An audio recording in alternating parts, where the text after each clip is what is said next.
What's up, tribe? How you guys doing? Go ahead and hit that subscribe button, and I hope you like this video. This is Queen Sugar season 7, episode 12. So we know next week is the season finale. I believe it's a 90-minute episode, well, the series finale.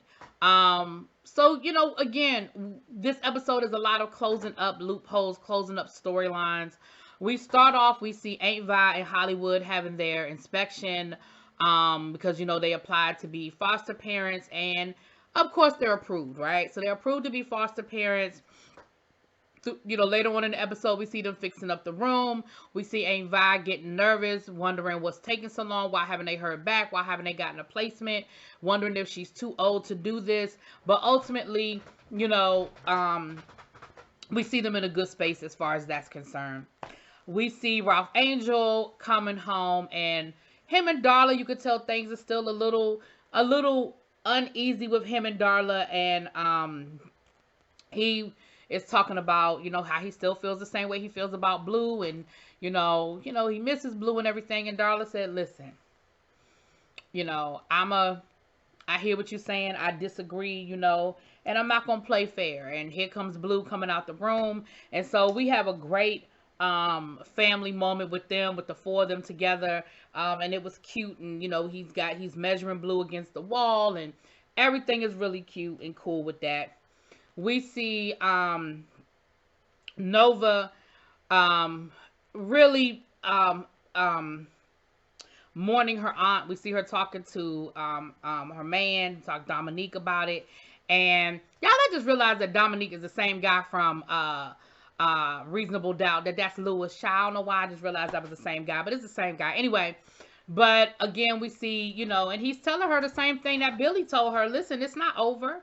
Her spirit is still here. You can still tap into what you need to tap into. And we see them being all happy and in love and all that's good stuff too, So down to the diner, Aunt Vi is meeting with the company that wants to sell her pies, right? So she's signing her contracts and stuff. Now, the one thing I didn't like the fact that I didn't see an attorney sitting there with Aunt Vi. But I know Aunt Vi, this ain't her first rodeo, and she ain't no dummy. But they are trying to duplicate her recipes. And child, they do a horrible job. She is not impressed with what they came up with. But once they start showing her the markups and she sees her face on the packaging and where this is going, she said, listen, we can work on these recipes, okay? We're going to make it happen. Now, while that is going on, Hollywood is handing out his flyers for the debate because, he just signed up to be on the city council. And so we got that whole situation going on. And Prosper, is telling Hollywood he will help you out. I got your back. I support you. Of course, he was like, that means a lot to me and all that good stuff. Now, we see Nova meeting up with Ralph Angel and Dominique, and they're going through, she was going through her aunt's book and everything, and found the map, that's outlining their family's history with the land and all of that. And again, it's just bringing it all back, the love of the land and their family legacy and, all that good stuff.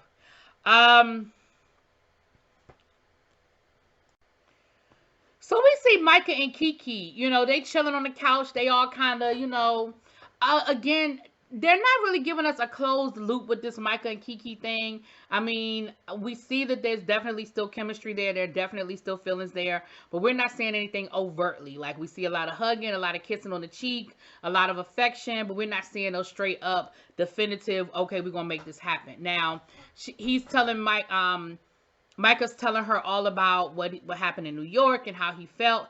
And he's talking about his vision and where he wants to go and what he wants to do next. And Kiki said something that I think is so accurate and I really appreciate. She said, you're always looking for the next thing. You never live in the moment. You never appreciate where you are. You're always looking for the next step, where you're going next. And she said, just chill out. Just enjoy the moment. Just live in the moment. And he was like, no, that's not true. I've just finally figured out what it is I want to do. I've finally figured out what my passion is and what I want to make my life about. And he ends up getting a job offer doing exactly what he said he wants to do. but it will require him moving to New York, which means it will require him dropping out of school. And he's like, my parents they're not gonna be happy about it. And Kiki was like, your parents want you happy. And he said something that I thought was also very valid. He said, no, my parents want me happy inside of their vision of happiness. And I was like, that's actually really valid and deep. His parents want him happy, yes, but they have an idea of what happiness is and what the path is to happiness. So college, maybe grad school, whatever, whatever, whatever. So you can be happy within this track that we've decided. And he says, yeah, happiness for me doesn't necessarily mean college at this point. Like, I'm ready to go to New York. I'm ready to leave school and take this next step. And later on in the episode, we see him call and Kiki told him, listen, you don't, like, basically she told him, you got to make a decision for yourself, but you don't have to live for your parents, And she wasn't disrespectful about it, but she was like, you don't have to live your parents' version of what that is. So later on in the episode, we see him talking to his mom. We actually hear Charlie on the phone. And they get into an argument because, of course, Charlie doesn't want him to leave school, and she's not happy about the idea of him leaving school, and so she's not happy about it. But he's like, listen, Mom, this is what I want. This is where I am. These are the decisions that I have to make. And he told her, he said, listen, I'm not asking for your permission. I was like, okay, Micah, not asking for permission. But that's kind of where that conversation went. So then we see Mr. Prosper talking to Billy, and Billy says she's going back to Chicago as soon as they get everything settled with the farmers, with the land and everything, and that she's, happy. She's going back to Chicago to be with her man, but she said that she is so grateful for coming back and for her and Mr. Prosper finding this happy space that they're in and mending and amending their relationship and fixing their relationship. And of course he was like, I'm happy too. I'm happy you came back. And so that was great to see. We see the debate, we see Hollywood at his debate for the school board. And of course the guy's throwing out CRT and this and this and that at Hollywood. And Hollywood did a great job. He said, listen, I started this Dads on Patrol. I volunteer my own time and my own resources because I think that these kids need more than what they are getting, and I want to help in any way that I can. Like, I don't have all the answers. I'm not perfect, and I might not make all the best decisions, but my intent is right. My intentions are pure. And so then the guy throws out the fact that Hollywood didn't graduate from high school, and Hollywood was like, you're right, I didn't. He said, I absolutely didn't. He said, because I'm one of these kids that I'm trying to save. He said, I wasn't doing well in school, and then when my dad died, I think he said his mom lost her job, he said, I went to school full time. And by the time graduation rolled around, nobody had paid attention to the fact that I wasn't going to school anymore. And so, no, you're absolutely correct. I didn't graduate from high school because I fell between the cracks. And what I'm trying to do is stop the next generation from going through what I went through. And of course, everybody was like, yes, yes, yes. So I'm assuming he's going to win his election. Okay, he did a really good job. So they take Blue down to the sugar mill.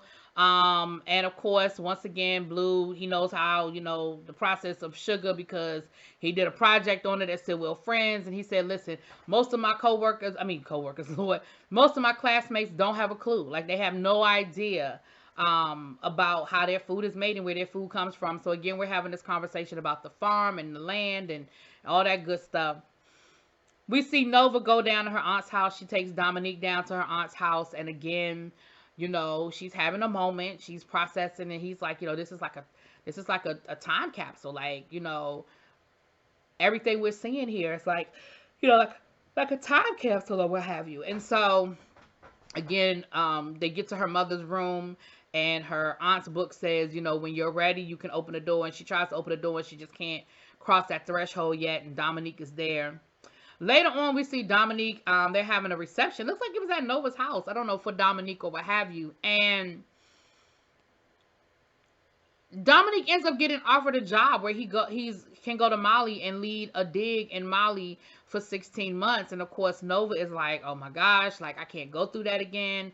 And he and he's like, well, why don't you come with me? Like, I don't want to go through that again either. I don't want to be away from you, but why don't you come with me? Now, I would think that Nova would jump at the chance to go live in Africa for a year. I mean, 16 months is like roughly a year and a half. It's not quite a year and a half, but I thought Nova would jump at the chance to do that. Like, I know she's got the movie and they're going to be doing all of that, but honestly, like, what she does is mobile. Like, you run an online magazine, I guess, or vlog or something. I don't know, child, what she do. And you right. Like, you can do that from anywhere in the world, Nova. If this is really your soulmate and this is really who you want to be with and this is really who you love, girl, go live in Mali for a year and a half. I think that I didn't see what the issue was, but it seemed like they broke up, I guess. By the end of that conversation, I feel like they broke up, child. I don't know. Anyway, Ralph Angel gets a phone call while he's chilling at the house. Child, they put Landry off his land. I think it's perfect that Landry is getting evicted off of his land. Come to find out, the USDA, they did the investigation, found out he been paying bribes, found out that he should have been off of his land years, however many months earlier. And so he is actually getting evicted off of the land. And of course, everybody is, you never want to see anybody becoming homeless, but certainly after all the things that Landry did to them and, the dirty tactics and stuff, nobody is crying any tears. Like, nobody is upset or feeling no kind of way about it, honestly. And of course, Ralph Angel was like, yeah, it was us. We did it. But now the dilemma is the land is going to go up for auction. Now, Ralph Angel has the money that Nova gave him, but he said because it is so much land and because it is like a jug, like this is a large piece of land, he said people are coming out of the woodwork to bid, for the auction. So of course the farmers come together, child. They pass a collection hat. I don't mean no harm, and I understand what we doing here. I understand the whole aesthetics of what we trying to do here, but y'all really we passing the hat. Y'all think that's gonna help Ralph Angel? That little $20-$30 that y'all collected? Alright, okay then, whatever. But neither here nor there. Ralph Angel has the money Nova gave him, and he has the money that Nova gave him, and he also has the land that Betsy gave him. Or Betsy. So I feel like between the two, he's got some leverage there. But I guess that's what we're going to find out in the final episode when the land come up for auction. Hell, at this point, Ralph Angel going to have enough money to be able to buy the whole damn lot. Anyway, at the end of the episode, we see Nova conducting a ceremony for her aunt that's crossing over to the ancestors. And of course, it was a moment for us to witness, the ceremony and witness that part of our heritage and our history that we don't always get to see. And so I thought that was cool. But that's pretty much the episode. Next week is the finale. It's bittersweet because I love the show, but I have not enjoyed the last 2 seasons of the show. But I think it's a great show. So we'll see what they do next week. I'll talk to y'all later. Peace.